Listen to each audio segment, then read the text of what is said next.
大家好，我是小青。5分钟即可做出多汁的苹果煎饼，这是我见过最快最简单的早餐食谱。首先准备一个清洗干净的苹果，用擦丝剂擦成细丝，再加入1个鸡蛋。先来把苹果丝和鸡蛋都和好均匀。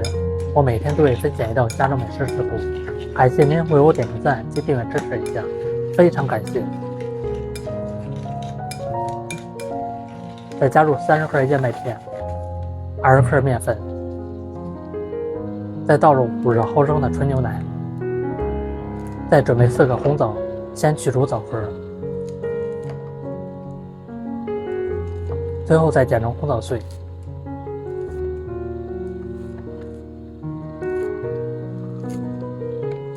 将末搅好放入大碗里面，继续来搅拌均匀。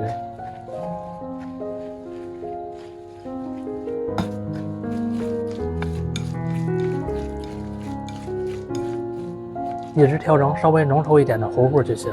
准备一个平底不粘锅，里面先喷一层食用油，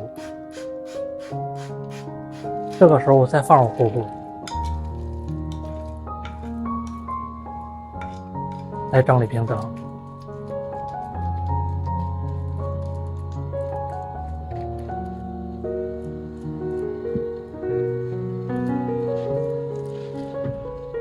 再用手指头慢慢烙。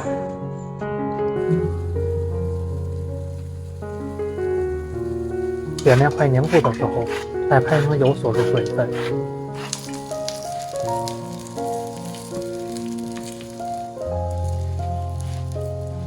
饼面定型的时候，再翻一个面继续烙。烙这个饼非常简单，熟起来也是非常快。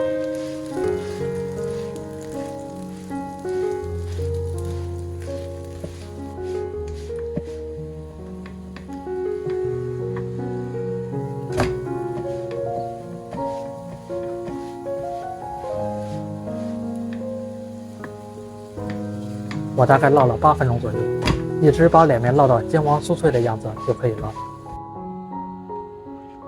来听一听，非常酥脆的那种，再切成小块，吃起来也非常方便。